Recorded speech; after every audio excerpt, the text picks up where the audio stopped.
What's going on, everybody? This is dkdynamite, and in this morning's video I'm going to be showing you guys how to turn on the power and activate the Pack-a-Punch here on the Maschine, since both of these things do go hand in hand. At the time of posting this, the embargo has now lifted, which means you can start posting as much Black Ops Cold War content as you want if you do have an early copy of the game. Now, yes, I'm aware a lot of people were posting early gameplay of Black Ops Cold War before the embargo lifted, which was very unfortunate to see, but that's just the community, I guess. A lot of people got lucky and got away without any copyright strikes. But moving on now to the Maschine. So here on the map, you do spawn in with a fairly solid selection of default loadouts, such as the M4 and even the MP5. So I recommend using one of those and staying at spawn for at least a couple of rounds to accumulate as many points as you can, since a lot of the barricades to get the power are quite pricey. You'll also be running into Juggernog before you get to the power, so if you want to save up as many points as you can even buy Jug along the way, since you don't have to have power on to actually buy your perks on solo if that's where you're playing. But I do get a lot of Final Reich vibes from the opening of the Maschine, since you are guided in turning on the power and even activating the Pack-a-Punch. So if you guys liked Final Reich, then you'll probably like the opening of this map. But I'm assuming the main Easter egg will not be guided like the opening of the map is, but we'll just have to wait and see when the Easter egg goes live tomorrow. Now, also the mystery box can spawn in a very close location to Juggernog, but if it doesn't spawn there, it's going to end up spawning on the opposite side, which is an area you can't get to until the power is on, so that's just RNG. But along the way, you'll be placing dynamite, no pun intended, on a lot of the barricades. The dynamite cannot hurt you, and when you make your way down in the tunnel, you'll be actually accessing the facility. You'll also be greeted by Weaver and some other characters from the new Dark Aether storyline, and once you make your way inside, you'll see exactly where the power switch is. It pinpoints everything for you on the minimap as well, and once you turn on the power, it'll ask you to activate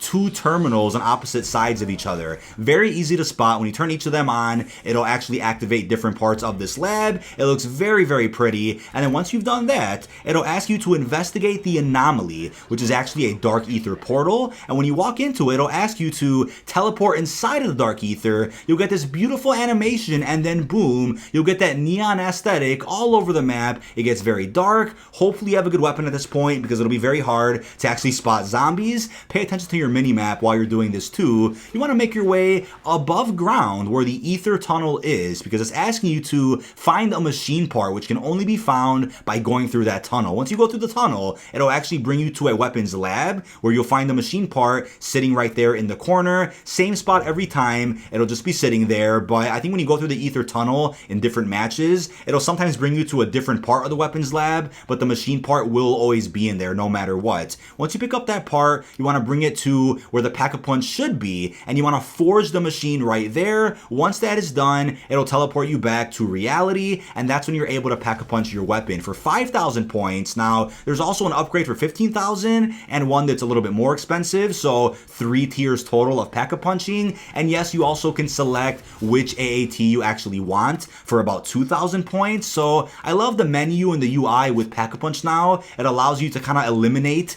the RNG with your AATs and just choose what you want right away if you have the points to afford it. So this is a great system, and like I said before too, if there's anything that bothers you about the HUD, you can disable quite a few features on the settings of the game itself besides the mini-map. So play around with your settings, see what you like best, and once again, this has been recorded on a PlayStation 4 Pro. You'll see much smoother gameplay on my PlayStation 5 once I receive the console later this evening. But that is about it. This has been dkdynamite. Leave all your thoughts down below in the comment section. What do you guys think about the opening of the Maschine being similar to the opening of the Final Reich? I'll have plenty more the Maschine coverage coming up on my channel, and I'll also be live streaming the entire campaign here in the channel in about 2 hours. Really hope you've enjoyed, and peace out, everyone.